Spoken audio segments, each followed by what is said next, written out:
Latest technology courses, best infrastructure మరియు అద్భుతమైన placements. Engineering లో మీ best choice Avian institute of engineering and technology, Ibrahimpatnam. నమస్తే, వెల్కమ్ టు ఐటీ మీడియా. నేను మీ వృద్ధం శ్రీనివాస్. అమెరికా ఇమ్మిగ్రేషన్ రంగంలో ఇటీవల చోటు చేసుకున్న రెండు అతిపెద్ద పరిణామాలు అంతర్జాతీయ విద్యార్థులను, గ్రీన్ కార్డు హోల్డర్లను తీవ్ర ఆందోళనకు గురి చేస్తున్నాయి. మొదటిది ఏంటంటే జూన్ 23 తేదీ 2026న ఈ బ్లాంచ్ వర్సెస్ మక్చాయిలవ్ కేసులో యుఎస్ సుప్రీంకోర్టు ఇచ్చిన చారిత్రాత్మక తీర్పు. ఇక రెండోది వచ్చి F1 మరియు J1 వీసాల పైన అమెరికాలో ఉన్న అంతర్జాతీయ విద్యార్థులు, అదేవిధంగా పరిశోధకుల కోసం దశాబ్దాలుగా అందుబాటులో ఉన్నటువంటి ఏదైతే duration of status DS open ended విధానాన్ని రద్దు చేయాలని హోమ్ల్యాండ్ సెక్యూరిటీ డిపార్ట్మెంట్ డిహెచ్ఎస్ ప్రతిపాదించడం. ఈ రెండు కీలకమైన అంశాల పైన, వాటి వెనకున్న చట్టపరమైన చిక్కుల పైన ప్రముఖ అంతర్జాతీయ న్యాయవాది కావేటి శ్రీనివాస్ గారు మనతో మాట్లాడడానికి రెడీగా ఉన్నారు. నమస్తే శ్రీనివాస్ గారు. నమస్కారం సార్, ఏదైతే ఈ సుప్రీం కోర్టు మొన్న ఇచ్చినటువంటి బ్లాంక్ వర్సెస్ లవ్ కేసులో సుప్రీం కోర్టు తీర్పు వల్ల గ్రీన్ కార్డు హోల్డర్లకు గతంలో ఉన్న రక్షణ ఎలా మారబోతుంది? ఇప్పుడు మనం అందరం ఫస్ట్ అర్థం చేసుకోవాల్సింది ఏంటంటే, గ్రీన్ కార్డ్ హోల్డర్లం అంటే ఏమిటి అంటే, ఫస్ట్ ఆఫ్ ఆల్ మనం గ్రీన్ కార్డ్ హోల్డర్ల కార్డు మీద ఏం రాసి ఉంటుంది అంటే రెసిడెంట్ ఏలియన్ అని రాసి ఉంటుంది. రెసిడెంట్ ఏలియన్ అంటే అర్థం ఏమిటి?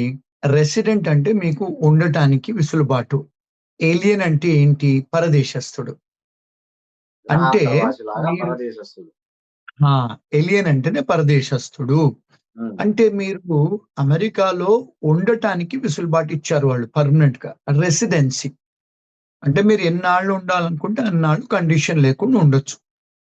కానీ మరి రెసిడెంట్ ఏలియన్ కార్డుతోని మీకు పౌరసత్వం ఉందా అంటే అదే ఇండియా పౌరసత్వమే ఉంది, అమెరికా పౌరసత్వం లేదు. అంటే మీ టైప్స్ ఇండియాకే ఉంది, కానీ అర్హత మాత్రం ఇక్కడ ఉండడానికి ఉంది యుఎస్ లో. అది మనం క్లియర్ గా అర్థం చేసుకోవాలి. జనాలు ఏమనుకుంటారంటే ఓ గ్రీన్ కార్డ్ వచ్చేసింది, అయిపోయింది. అయిపోలేదు. ఎందుకంటే మీకు గ్రీన్ కార్డ్ తోని మీరు ఎలక్షన్ లో పార్టిసిపేట్ చేయడానికి లేదు, ఓటు హక్కు లేదు మీకు. ఒకటి. రెండోది, ఫెడరల్ గవర్నమెంట్ లో పనిచేయడానికి, మిలిటరీలో పనిచేయడానికి అర్హత లేవు. చాలా సార్లు ఈవెన్ టీచర్ గా పనిచేయడానికి కూడా లేదు. స్టేట్ గవర్నమెంట్ సిటీలలో పనిచేసే అర్హతలు కూడా లేవు. అంటే ఎందుకు?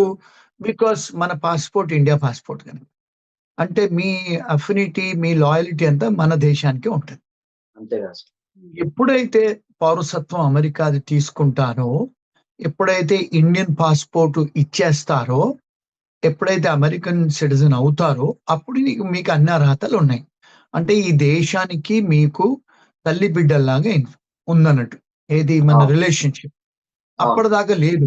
మీరు ఇండియన్ సిటిజన్సే, you are coming in to the country, మీరు గ్రీన్ కార్డ్ హోల్డర్ గా వస్తున్నారు. ఎందుకు? మీరు ఇక్కడ ఉండటానికి వాళ్ళు విసులుబాటు ఇచ్చారు. అమెరికాలో పర్మనెంట్ గా నీ ఇష్టం ఉన్నంత కాలం ఉండడానికి విసులుబాటు ఇచ్చారు. ఉద్యోగాలకు ఇబ్బంది లేదు అది, కానీ కొన్ని ఉద్యోగాలకు ఇబ్బంది, ఓటు హక్కు లేదు, రాజకీయాల్లో పోవడానికి లేదు, ఏం. ఇప్పుడు అది బ్యాక్గ్రౌండ్, అదే అనాలజీ ఫస్ట్ మనం అర్థం చేసుకోవాల్సి. దాని మీద మనం బిల్డప్ చేసుకోవచ్చు క్వశ్చన్స్, ఆన్సర్స్. ఇప్పుడు మరి మీరు ఇండియన్ పాస్పోర్ట్ పెట్టుకొని ఇండియాకు వెళ్ళి ఫర్ ఎగ్జాంపుల్ వెనక్కి వస్తున్నారు. ఇప్పుడు ఈ కేసులో ఈ చైనీస్ నేషనల్, ఆయన చైనీస్ పాస్పోర్ట్, ఆయన అమెరికాలో ఉండటానికి గ్రీన్ కార్డ్ తీసుకున్నాడు, చాలా కాలం నుంచి ఉన్నాడు, వ్యాపారాలు చేస్తున్నాడు. ఇక్కడ కౌంటర్ ఫిట్ అంటే ఇక్కడ ఏంటంటే చాలా సార్లు నల్లవాళ్ళైనా వీళ్ళైనా చైనా వాళ్ళు చాలా మంది ఏం చేస్తారంటే కాపీ కొడతారు ట్రేడ్ మార్క్. ఇప్పుడు ఫర్ ఎగ్జాంపుల్ ఆదిదాస్ ప్యాంట్ ఉంది, లేకపోతే ఫిలా ప్యాంట్ ఉంది, ఇలాంటివి ఉన్నాయి. వాళ్ళు అదే ఎంబ్లమ్ తయారు చేసి చైనాలో మళ్ళీ ఇక్కడ తీసుకొచ్చి ప్యాంట్లు అమ్ముతారు. అంటే పెద్ద పెద్ద కంపెనీస్ ను కాపీ కొడతారు. దాన్ని ట్రేడ్ మార్క్ ఇన్ఫ్రింజ్మెంట్ అంటారు. Counter feeding. ఎట్లయితే మనం డబ్బులు ప్రింట్ చేస్తామో అదే సిగ్నిఫికెన్స్ ఉంది. అంతే, సేమ్ అదేనండి. ఇక్కడ ఏంటంటే బికాస్ ఇప్పుడు America capital of the business కదా. ఇప్పుడు అన్ని కంపెనీస్ ను వీళ్ళు ప్రొటెక్ట్ చేస్తారు. ఆ కంపెనీస్ అన్ని కూడా అమెరికాలో రిజిస్టర్ ఉంటాయి ట్రేడ్ మార్క్. మరి వాళ్ళకు ఆ వ్యాపారం చేసుకొని మిలియన్స్ ఆఫ్ డాలర్స్ పెట్టి హెడ్ క్వార్టర్స్ ఇక్కడ పెట్టుకొని ప్రపంచవ్యాప్తంగా వ్యాపారాలు చేస్తున్నారు కదా. ఇప్పుడు ఫర్ ఎగ్జాంపుల్ మెక్డానల్డ్స్ అనుకోండి, కేఎఫ్సి అనుకోండి, స్టార్ బక్స్ అనుకోండి. మరి వాటికి ఒక సిగ్నిఫికెన్స్ ఉంది కదా అమెరికాలో. అవును అవును మరి అవి తీసుకుని నువ్వు కూడా సేమ్ దాని ఎంబ్లమ్ తయారు చేసి నేను పెట్టుకుంటా అంటే నడవదు కదా. తప్పుగా సార్. అవును అర్థమైందండి. అంటే అవును దాన్ని కౌంటర్ ఫీటింగ్ అంటారు. సో ఈ చైనా అవును. అతను ఏం చేశాడు, ఆ నేరాలలో పట్టుబడ్డాడు. ఓకే. ఆ పట్టుబడి తర్వాత ఏం చేశాడు, వాళ్ళ దేశానికి టెంపరరీగా వెళ్ళాడు. హ్మ్. వెళ్ళి వెనక్కొచ్చేటప్పుడు ఇక్కడ ఇంకొక విషయం మన ప్రేక్షకులు, మన వ్యూవర్స్ అర్థం చేసుకోవాల్సింది ఏంటంటే, ఒక్కసారి అమెరికాలో మీరు అరెస్ట్ అవుతే హ్మ్. ఎక్కడైనా ఈవెన్ ఓకే. మీరు స్పీడ్‌గా పోతున్నా, తాగి నడిపిస్తున్నా, లేకపోతే మీరు ఏదన్నా ర్యాష్ అండ్ నెగ్లిజెంట్‌గా స్కూల్ డిస్ట్రిక్ట్‌లో నడిపించినా, పోలీసు వాళ్ళు మిమ్మల్ని ఆపేస్తే, మీ కార్‌లో ఏదన్నా దొరికితే అంటే వెపన్సే గాని, లేకపోతే డ్రగ్సే గాని, తాగిన హ్మ్. బాటిల్సే గాని దొరికితే మీ కార్‌లో మెయిన్ రోడ్ మీద, వాళ్ళు సార్. మిమ్మల్ని అరెస్ట్ చేయొచ్చు. అరెస్ట్ చేయటం అంటే మన ఇండియా‌లాగా ఏదో హత్కడీలేసో లేకపోతే నడువా అని చెప్పి పోలీస్ స్టేషన్ చేతులు ఊపుకుంటూ తీసుకెళ్లరు. హ్మ్. ఇక్కడ అరెస్ట్ అంటే ఏంటి? ఫస్ట్ మిమ్మల్ని హ్యాండ్‌కఫ్స్ ఏస్తారు. హ్యాండ్‌కఫ్స్ ఎయ్యగానే మిమ్మల్ని పోలీస్ స్టేషన్ తీసుకెళ్తారు. తీసుకెళ్ళిన తర్వాత మీ ఫోటో తీసుకుంటారు. హ్మ్. తీసుకున్న తర్వాత మీ ఫింగర్ ప్రింట్స్ తీసుకుంటారు. ఈ ఫింగర్ ప్రింట్స్ తీసుకోగానే ఇక్కడ వ్యవస్థ ఏంటంటే టెక్నాలాజికల్ అడ్వాన్స్ కంట్రీ గదండీ! అవును. 27 ఏజెన్సీస్‌కు షేర్ అయిపోద్ది క్లౌడ్‌లో. ఓహ్! అంటే కౌన్సులేట్‌లే కానీ, ఎఫ్‌బీఐయే కానీ ఒక 27 లా ఎన్ఫోర్స్‌మెంట్ ఏజెంట్స్‌కి షేర్ అయిపోద్ది అది ఇన్ఫర్మేషన్. ఓకే. ఆటోమేటిక్‌గా మీరిక్కడ ఫింగర్ ప్రింట్స్ ఇవ్వగానే. అంటే మీరొచ్చే బోర్డర్ సెక్యూరిటోడి దగ్గర కనపడుద్ది మీది. హ్మ్. అరెస్ట్ అయ్యావు నువ్వు అని. హ్మ్. అది అవ్వగానే మీకు చాలా సార్లు ఉద్యోగాలు పోతాయి. చాలా సార్లు చాలా బెనిఫిట్స్ పోతాయి. చాలా సార్లు మీకు ఇబ్బందులు స్టార్ట్ అవుతాయి. ఎందుకు? అరెస్ట్ అయ్యారు కనుక. ఇప్పుడు ఆ అరెస్టు మారల్ టర్పిట్యూడ్ అఫెన్సెసా? లేకపోతే మామూలు అఫెన్సెసా? ఇప్పుడు ఫర్ ఎగ్జాంపుల్ మీరు భార్యనో, గర్ల్ ఫ్రెండ్‌నో చెంప మీద కొట్టారు. హ్మ్. అది moral turpitude offence. For okay. Example మన ఈ మధ్య కాలంలో స్టూడెంట్స్ షాపులలో వెళ్లి దొంగతనాలు చేస్తున్నారు. $100 $200 అది అవును. మారల్ టర్పిట్యూడ్ అఫెన్సెస్ అంటారు. అంటే మీకు హ్మ్. మొరాలిటీ లేదు సరిగ్గా. హ్మ్. దొంగతనాలన్నీ కూడా మారల్ టర్పిట్యూడ్ అఫెన్సెసే. ఓకే. ఇవి వీళ్ళు ఇమిగ్రేషన్ లాలో ఏం రాసుందంటే, ఎవరైనా మారల్ టర్పిట్యూడ్ అఫెన్సెస్‌కు పట్టుబడతారో, వాళ్ళు మా దేశంలో ఉండే అర్హత లేదు. ఓకే. ఈవెన్ అంటే గర్ల్ ఫ్రెండ్‌ని చెంప క్లీన్‌గా మీద కొడితే గూడా వాళ్ళకి అమెరికాలో నివసించే అర్హత లేదు. అంటే దీన్ని మారల్ టర్పి ఫర్ ఎగ్జాంపుల్ మీ గర్ల్ ఫ్రెండో లేతే మీ వైఫో చెంప మీద అవును. కొట్టారు మీరు. హ్మ్. డొమెస్టిక్ వయలెన్స్‌లో ఏవండీ? చిన్న పిల్లల్ని కొట్టారు డొమెస్టిక్ వయలెన్స్‌లో. అంటే మీరు అర్హత లేదు. మారల్ టర్పిట్యూడ్ అఫెన్సెస్‌లో పట్టుబడ్డారు గనక మా దేశంలో వద్దు. అది లాలో హ్మ్. ఎప్పుడో రాసుంది. కానీ ఓకే. ట్రంప్ గారొచ్చిన తర్వాత సీరియస్‌గా ఎన్ఫోర్స్‌మెంట్ చేస్తున్నారు వారు. హ్మ్. ఇప్పుడు లాలో ఇంతకుముందు ఇవన్నీ ఉన్నాయండి. కానీ కరెక్ట్. కరెక్ట్. ఎవరు పట్టుబడట్లేదు. ఎవరు ఎన్ఫోర్స్ చేయట్లేదు స్ట్రిక్ట్‌గా. మీరొచ్చిన తర్వాత ఆర్డర్స్ ఇచ్చి చేయమని చెప్తున్నారు. అంటే సార్. ఏమిటి అంటే హ్మ్. బోర్డర్‌లో ఉన్న వాళ్ళకు అన్‌ఫిట్టెడ్ హ్మ్. పవర్స్ ఉన్నాయి. కానీ యెస్. వాళ్ళు ఎక్సర్‌సైజ్ చేయట్లే. ఇప్పుడు అవును. చేస్తున్నారు. హ్మ్. ఇప్పుడు ఈ ఈ చైనా ఈ అతను ఈ ఈ సార్ ఈ వెనక్కొచ్చేటప్పుడు తీర్పుతో సంబంధం లేకుండానే మీరన్నట్లు ఆ బార్డర్ ఫోర్సెస్ వాళ్ళకి పక్కా అధికారాలున్నాయి. సో, ఈ తీర్పుతో ఉన్నాయి. సంబంధం లేదు. యెస్. హ్మ్. మొదటి నుంచి ఉన్నాయండి. అంటే అవునవును. మారల్ టర్పిట్యూడ్ మీరు లోపల వచ్చేటప్పుడు ఏంటంటే ఇప్పుడు మేము యూఎస్ సిటిజన్స్ వచ్చేటప్పుడు మా ఫేస్ రికగ్నిషన్ టెక్నాలజీ పెట్టారు ఏఐలో. ఇట్లా ఫేస్ హ్మ్. చూపించుకొని మేము వెళ్ళిపోవటం యూఎస్ సిటిజన్‌లు. ఒకవేళ ఓకే. గ్రీన్ కార్డ్ హోల్డర్ అయిందనుకోండి మీరు అక్కడ ఇమిగ్రేషన్ ఆఫీసర్ దగ్గరికెళ్ళాలి. ఎళ్తే మీ ఫింగర్ ప్రింట్స్ తీసుకుంటాడు. తీసుకురాగానే ఆయన స్క్రీన్‌లో మీదొచ్చేస్తది. అరెస్ట్ అవును. అయ్యావు ఈ పలానా దానికని. అంటే అప్పుడు మళ్ళీ సెకండరీ ఇన్స్‌పెక్షన్ మళ్ళీ లోపలికి తీసుకెళ్తాడు. నిన్ను లోపలికి అడ్మిషన్ చేయొచ్చా? లేదా అని. ఎందుకు? మరి మీరు ఎలాంటి అఫెన్సెస్‌లో మీరయ్యారో చిన్న అఫెన్సెస్ కూడా కావచ్చు కొన్నిసార్లు. కరెక్ట్. కరెక్ట్. తెలీదు గదా! కరెక్ట్. నేరపూరితం ఏదైనా నువ్వు అరెస్ట్ అయ్యావు అని కనిపిస్తది అందులో. అది హ్మ్. నేరం అంటే నిర్ధారణ అయిందా లేదా కనపడదు. సో, వాళ్ళు తీసుకెళ్ళినప్పుడు మిమ్మల్ని అడుగుతారు. అడిగి వాళ్ళేం జేస్తారు ఇప్పుడు మీరు హ్మ్. ఇక్కడ ఈ చైనా అతను నేరం హ్మ్. చేశాడని కనపడుతుంది గనక కానీ ఆయన కన్విక్షన్ అవ్వలే. ఓన్లీ ఆయన అవును. మీద కేస్ పెట్టారు. ఈ దొంగతనాల హ్మ్. కేస్ పెట్టారు. ఏది న్యూజెర్సీలో. ఆయన ఏమన్నాడు, నా మీద కేసులు పెట్టారు, ఇంకా నిర్ధారణ అవ్వలేదు అంటే ఆయన ఏం చేశారు, ఆయన గ్రీన్ కార్డ్ తీసేసుకొని ఆయనను అక్కడి నుంచి అక్కడికి చైనాకు పంపలేదు. ఆయనను పెరోల్ చేశారు. పెరోల్ అంటే ఏమిటి? Temporary permission. అంటే నీకు గ్రీన్ కార్డ్ లేదు, నీకు సిటిజన్‌షిప్ లేదు, ఎలాంటి వీసా లేదు. పెరోల్ అంటే ఏమిటి? నిన్ను వదిలేయటం. ఎళ్ళు కొద్ది నాయనా రోజులు. లోపలికెళ్ళు. ఆ! పెరోల్. మనకి ఇండియాలో కూడా పెరోల్ ఉంటది. అవును, జైల్‌లో అవును. నుంచి బయటకొస్తే పెరోల్‌లో That's బయటకొస్తారు.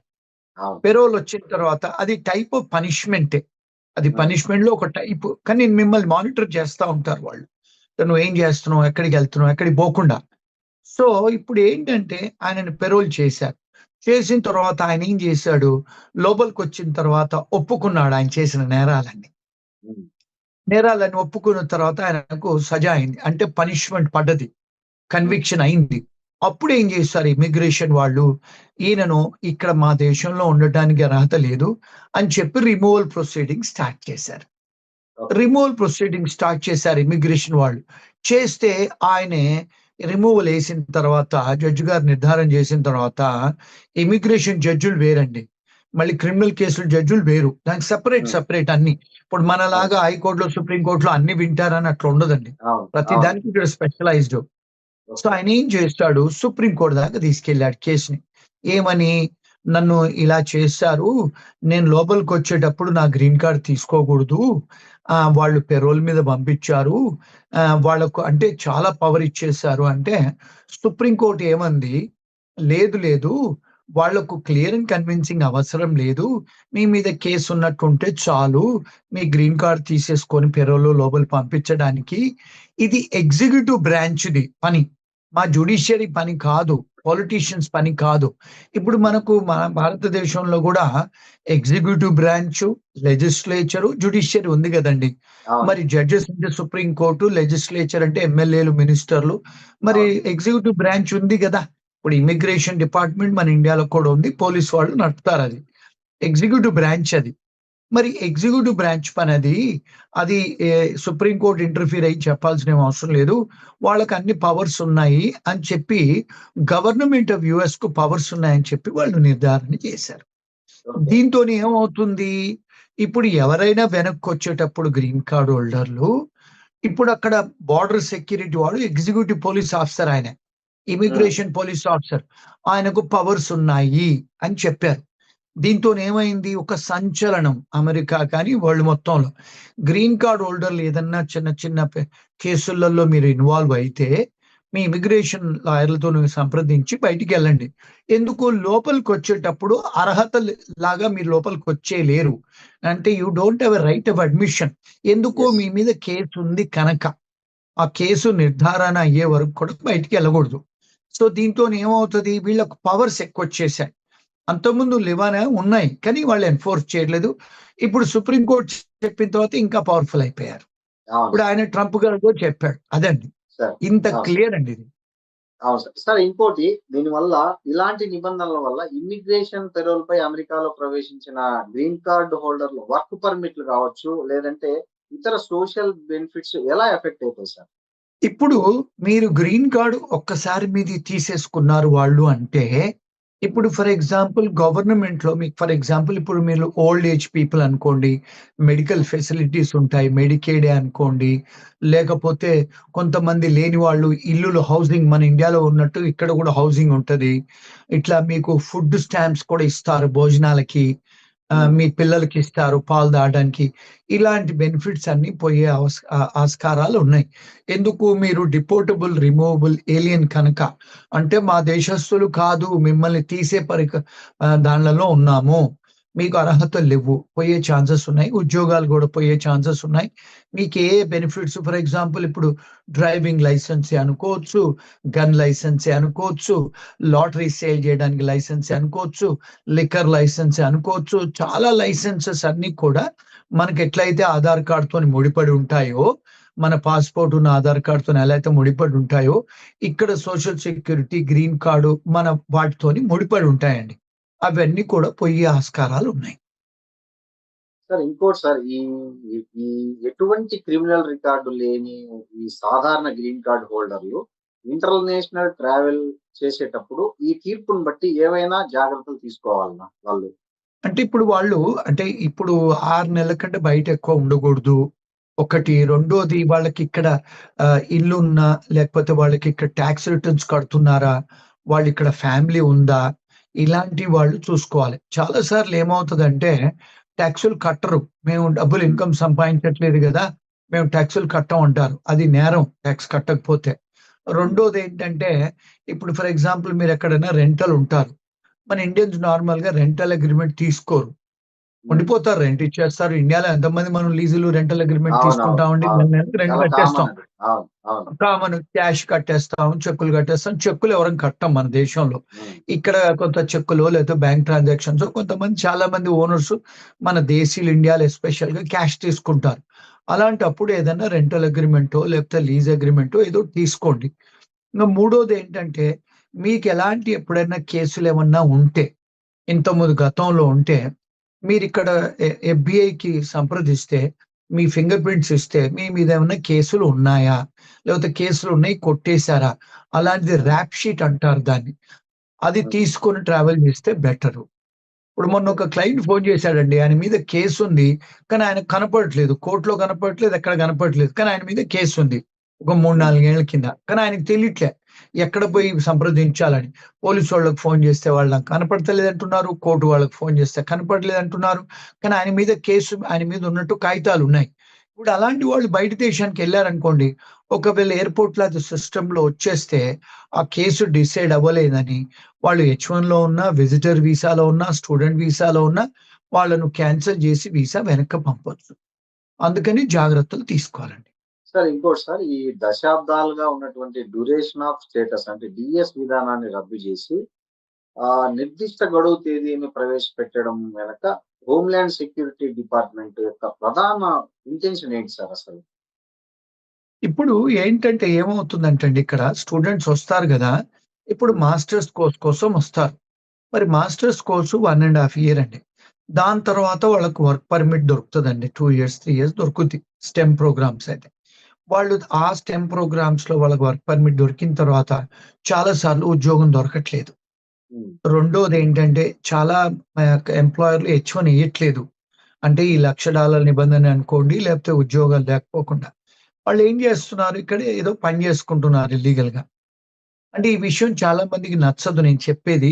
పేరెంట్స్ కూడా నచ్చదు. మీ స్టూడెంట్స్ ఎవరన్నా మీ ఈ ప్రోగ్రామ్ వాచ్ చేస్తే కూడా నచ్చదు నేను చెప్పేది. కానీ వీళ్ళందరూ కూడా ఇల్లీగల్‌గా యూనివర్సిటీ అవతల పని చేయగూడదు. కానీ యూనివర్సిటీ బయటే పని జేస్తారు. గ్యాస్ స్టేషన్‌లలో, పెట్రోల్ బంకులలో, షాపులలో లేకపోతే లిక్కర్ స్టోర్స్‌లలో లేకపోతే ఇండియన్ రెస్టారెంట్‌లలో పని జేస్తారు. ఇదంతా కూడా ఇల్లీగలే చేయగూడదు. కానీ చేస్తా ఉంటారు. మాకు అన్ని కట్టాలండి. మేము అప్పులు తీసుకొనొచ్చామని కట్టాలని చెప్తారు వీళ్ళంతా. ఏవండీ?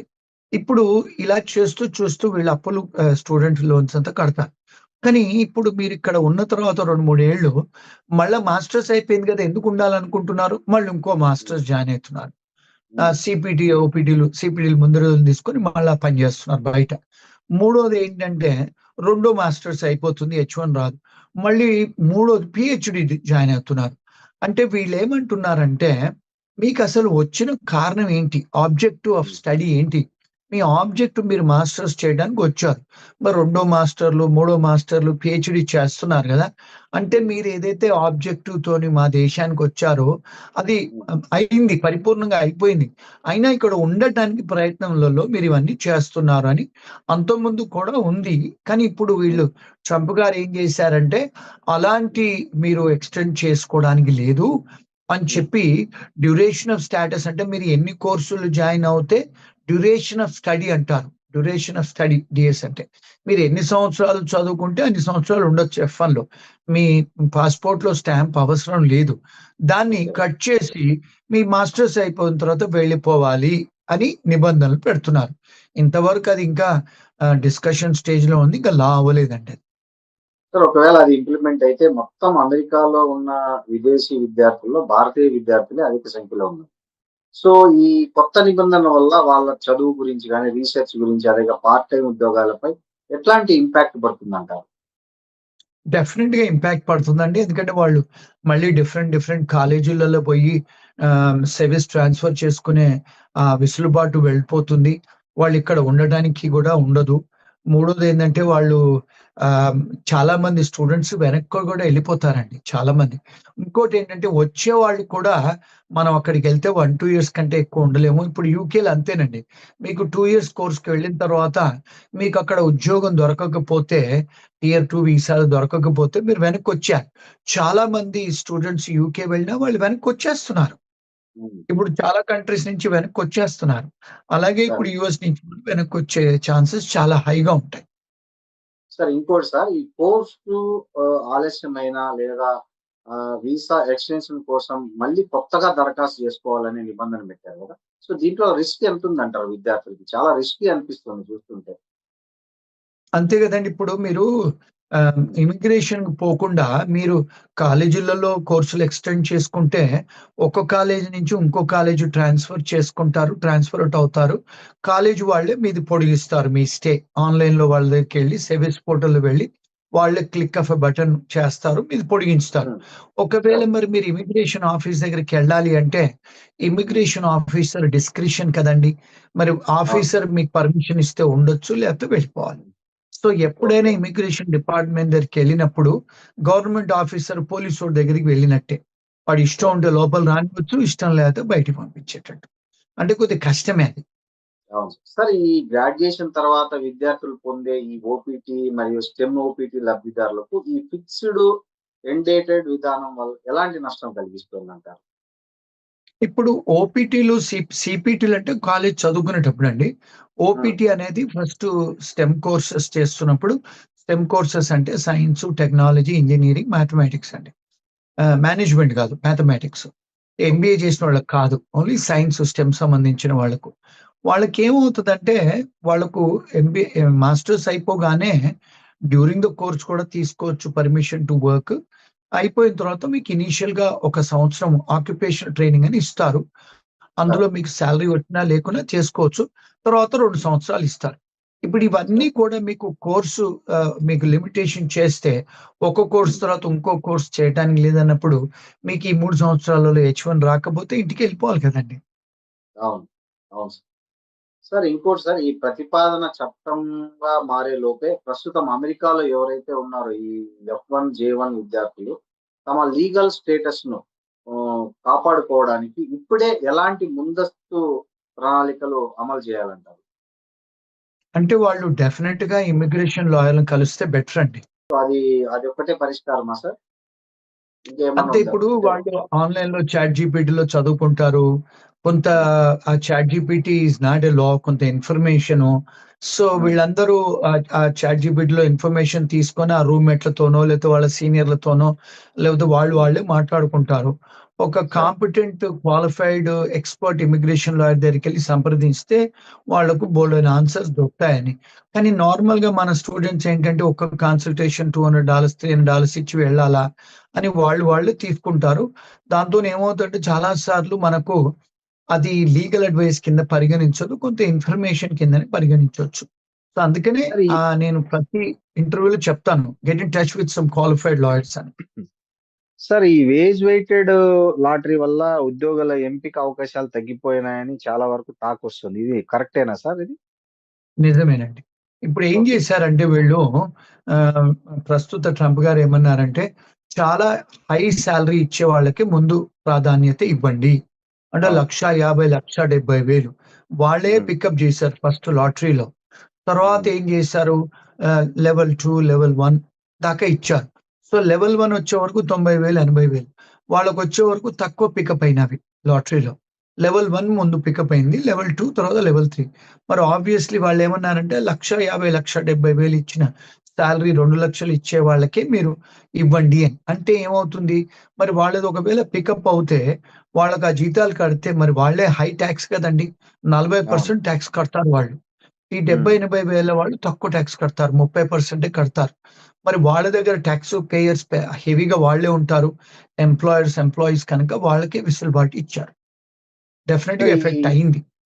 ఈ ఇండియన్స్‌కి అమెరికా చాలా కష్టమేనా? చూస్తుంటే ఈ కొత్త నిబంధనలు, ఎన్ఫోర్స్‌మెంట్ అంతా స్ట్రిక్ట్‌గా అమలు చేయడం ఇవన్నీ చూస్తున్న నేపథ్యంలో ఇండియన్స్‌కి అమెరికా ఉద్యోగం, అమెరికా నివాసం అనేది కల కష్టమేనా?